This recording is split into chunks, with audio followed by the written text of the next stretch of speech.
I'm Lee Rainey, Director of the Pew Research Center's Internet Project.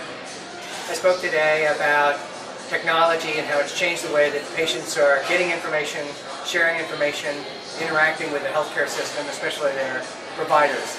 Talked about the three revolutions that have occurred in technology in the past 10 years and how each has affected the way that public relations officials can be thinking about their role in the new media ecosystem.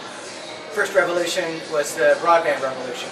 Lots of people now are content creators and sharing their stories, sharing their reactions to things, and that's changed the media ecosystem.